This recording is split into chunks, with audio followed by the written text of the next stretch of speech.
Abantu bali balina endowooza nti olutalo lunatandika wanaayita kataayi butaayi nga bannaffe bano aba Russia bamaze okubanga basesebudde eggwanga erya Ukraine oba oliawo nga bamamuddeko n'omukulembeze n'ensonga si bwe ziri kubanga olutalo lugenze lukyusa ate era nga nabo bakyusa ennwana kati bitukidde olunaku olwaleero nga musajja mukulu Putin ayisiza ekirangiriro ekirabula ate buli muntu yenna oba buli ggwanga lyonna erigenda okuba n'akakwate mu kuyambako ku ggwanga erya Ukraine.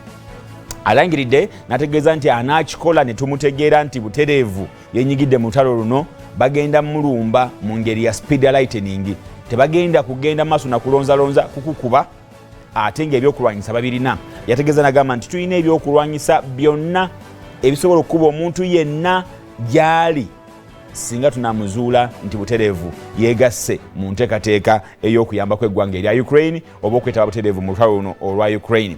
Abanato bo basooka ne bakivaamu era ne kusigala nga bagamba tunayambako ku tweno ogiwa ebyokulwanyisa nga bayita mu ggwanga erya Amerika oba olwo n'abalala bayinza okuba nga bawayo obuyambi. Naye agambye singa banaakizuula nti waliwo omuntu yenna ow'eggwanga lyonna ereetabye butereevu mu kulwana kuno bagenda kulumba. Bino bijjidde ng'eggwanga erya Ukraine wadde waliwo enteesaganya zigenda mu maaso ne liraga ng'erigenda okuba nga liva eggwanga erya Russia wadde waliwo enteesaganya zigenda mu maaso nabawo okutebereza nti badduse mu Kyiv basembedde eri gye basookera okusobola okulaba nti oba oliawo enteesaganya zigenda mu maaso. Amazima gali nti si kuba nti oba oliawo baagadde kusizinga fire just naye wabaddewo okusobebwa okw'enjawulo.